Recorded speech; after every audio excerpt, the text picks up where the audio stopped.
this is Jenna Burt, host of the Confessions of a Military Spouse podcast. Thanks for listening to the following broadcast on Public House Media. This is Kim Meyer, the host of Choose to Rise here on Public House Media.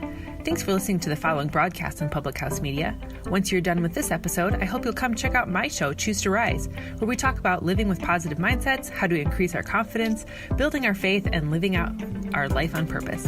A new show comes out via podcast every Monday, Wednesday, Friday. And if you want to catch the episode live instead, stop by Public House Media around 6:45 Central Standard Time, Monday, Wednesday, Friday as well.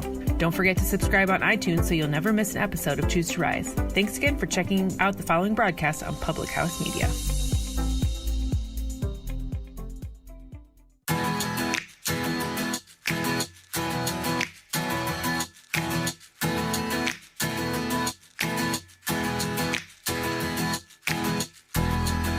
Hey everyone, it's Julianne Candia coming at you live from Northern California. Thanks for tuning in. Just a reminder, we have the Rewritten Society on Facebook. A lot of you are starting to do this. If you just go into the search tool on Facebook, like you're looking for someone's profile, just type in the Rewritten Society and it'll hop up. Just request to join. I'll approve you. And we just share episodes in there, and it's a community that I have vision for and we'll start to pour more into. But for now, just wanting to get the Rewritten Society together. So go ahead and request, be a part of that group. That's everything. And if you could screenshot this episode, upload it to your Instagram and tag me. You can tag at Julianne Candia or you can tag at the Rewritten Society. I want to hear how this is speaking to you. And if you could share this to a friend, if you could share it on any kind of social media platform, that would mean so much. I appreciate you. You don't understand. When I hear how this episode or another episode speaks to you, it just helps me connect with you, the listener. And also, when you share it, other people pick up on it and they listen. And so I get messages from people who wouldn't have heard about this podcast. I love the way that it's growing. It's growing without force. It's growing organically. It's growing authentically. And that's what I want.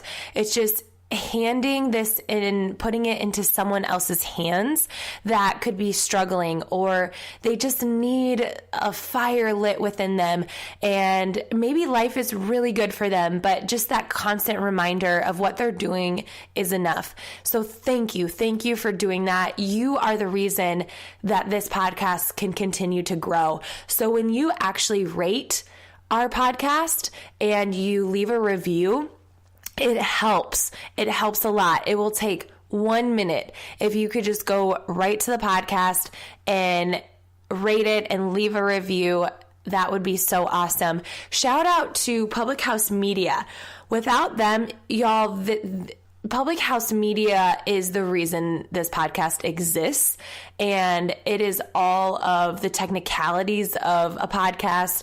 They're the reason that it sounds the way that it does, and it's put together the way that it is, and I am so grateful. Public House Media has a vision, and this vision is to give people a platform to share their stories. And I'm excited for this network. I'm excited to partner with this network because I see what's going to happen in the next 5 years with it, and you help us. And so thank you for that. I really appreciate it. So something you may or may not know about me is that I'm an outgoing introvert. What in the heck does that even mean? I prefer small groups, and I'm a homebody by nature. So being an outgoing introvert, I can feel uncomfortable in social settings. And I know that might sound surprising, but first of all, what you see, what you hear is what you get. I am the same online as I am in person, and that's not the case always with people online. And so I'm 100% authentic. If there's a characteristic that I value so greatly, it would be honesty and transparency, for sure. And that's no problem for me because that's just how I am. But let's just say there's a difference to me with going to a bridal shower for an acquaintance or going to a bridal shower for a cousin. There's a difference. In one setting, I'm going to be more comfortable than another. And Eric is the opposite. If we get invited to some kind of gathering and he's more friends with those people, or maybe not, he is fine. Me, I am awkwardly in the corner or by him. And so this week, we actually went to this gathering, and he purposely stood on the other side of the room. And after it was done, we walked away, and he said, "How was it?" And I said, "Eric, I was shaking. I was shaking in my boots." And you guys, I've spoken to hundreds of people before in person, and that's no problem. Or I am on social media, and that's no problem. But for some reason, being around people that I don't know that well, it's so different. And so I was nervous and I was shaking. And he said, "I'm so proud of you. I'm so proud of you for putting yourself outside your comfort zone." And it really got me thinking that I need to do more things like that to challenge me. And for you, that might not even be a problem. You can go to social gatherings that no big deal. That has nothing to do with leaving your comfort zone, but maybe leaving your comfort zone is going live on Facebook. I have no idea. Or sharing your story on a social media platform. Maybe to you, that's a lot scarier. And to me, that's not. That's just normal. And so what I have found is that I see myself wanting to challenge my comfort zone more. And that honestly is something that challenges me. It challenges me is to go outside my comfort zone. And I was listening to Oprah's masterclass. It's so good. It's on the podcast app. And she has two. She has Super Soul Sunday, where she interviews someone, and then she has Masterclass, where someone just shares their story. And I mean, it's from LL Cool J to Jane Fonda to Shaquille O'Neal, anyone and everyone, Justin Timberlake, they just share their story. And if there's anything that relates all of these masterclasses to one another, it's the fact that where the success that they've accumulated had nothing to do with it being easy. It had risk, it had failure, and it had just not quitting and just trusting this process and getting outside comfort zones. That is the commonality between all these people. They all have different stories. Some are musicians, some are actors, some are business people. But all the commonality with their stories is that it wasn't easy, and they had challenges, and they had to get outside their comfort zone. So the more I think about this, the more Steve Harvey's story reaches out to my soul. Steve Harvey is a man who's on TV 7 days a week. And if you hear his story, he talks about how in elementary school, his teacher had them write down what they wanted to be when they grew up. And normal elementary school answers: a lawyer, a doctor, a professional basketball player, anything and a vet, right? A veterinarian. And he wrote, "I want to be on TV." No one else had that answer. So his teacher called him up to the front, and he's thinking, wow, this is so awesome. I'm getting recognized for what I want to be when I grow up. And as soon as he got up there, he got in front of the class, and she just started shaming him. What makes you think that you can get on TV? Who do you even know in real life that's on TV? And then she proceeded to not just completely degrade him. She called his mother and said, he's acting up. He's being a clown. So he gets home and he's about to get a whooping, waiting for his dad. And his dad comes and he's like, wait, this is all because he wrote that he wants to be on TV? What's wrong with that?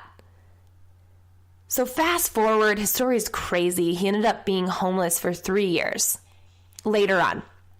And he lived out of his car, and he essentially got this break to do a comedy show hours away from where he was.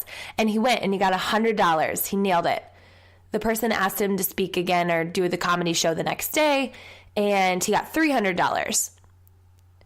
And he talked about how failure teaches us what to do. And so he worked so hard and now is on TV with different channels, different shows, 7 days a week. And he said that he shares or buys the TV for his teacher and sends her one every year. And she said he needs to stop because she has to give them all away. And he said, no, I just want to make sure that you catch me on TV. How cool. I think a lot of people use blame and excuses for when people didn't believe in them. Or when someone doubted them, they played into that. You're right. I shouldn't do it. I even think about us moving here. It was surprising how many people questioned that for us. It was surprising how many people had a negative thing to say. I would never move there. It's too expensive. Yes, it is expensive, but we're still going to move there because, we don't play it comfortable all the time. We're feeling called there. We're going to go. Sometimes we just need to go and let everything else work out. But sometimes we're just waiting around for everything, all the ducks to get into the row, for the perfect timing, for the right amount of money, and we're totally missing the point. Us moving here was completely robbed us of our comfort zone, of our community, of everything. We willingly came, but we didn't realize how hard it would be. Or I remember leaving my job and people questioning that. And sometimes even I would question it, but I just kept leaning into trusting that I could follow my gut and that it would work out. God is good. He never fails us. And you know what? We might experience failure, but I bet it'll teach me something to be a little bit more resilient. Getting outside my comfort zone will challenge me to level up. Getting outside my comfort zone will allow me to meet new people. Getting outside my comfort zone will stretch me so I can start to live the life that I was meant to live. But it's still hard for me sometimes, and that's okay. You learn from failing. You learn from stretching yourself. You learn from getting outside your comfort zone. Something I value greatly in Silicon Valley is how diverse it is. No one thinks the same. No one believes the same. No one looks the same. It is a bunch of different cultures in one area, and you're learning and growing from each other. You don't automatically believe all the same things, and that's okay. So I'm just wanting you to think about what makes you feel uncomfortable. I just told you with complete transparency, what makes me feel uncomfortable are large groups. Groups of people, even if they're small groups and I don't know the people. The reason being is because I told you my value that I hold with relationships is being authentic and being transparent. And a lot of times when I feel like I'm in social gatherings, people are putting on an act, or people they're putting up walls and barriers. They're not letting you in, and I don't like that. But I get it. You don't want to give your heart to everybody, for sure.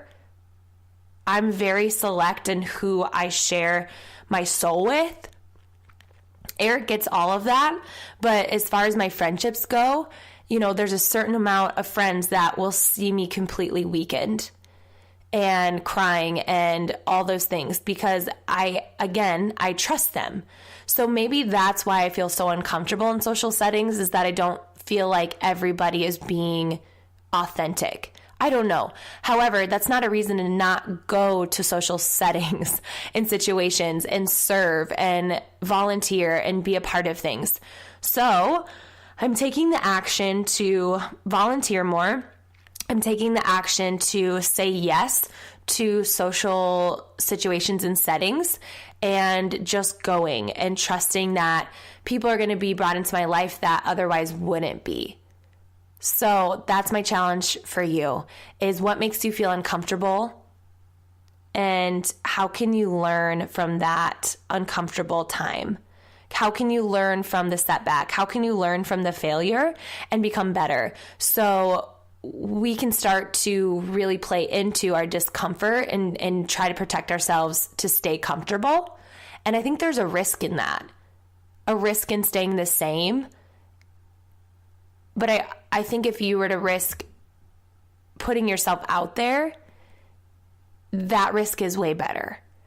So I just wanted to speak from my heart because Steve Harvey's mom said, your wings work, use them. Life is a beautiful grind. When you think and when you feel that you can't or that you should quit, he said, just don't quit.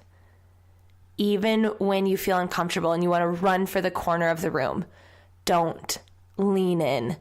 When you're having a challenging conversation with someone and you just want to get mad and leave, don't. Lean in. Lead with love.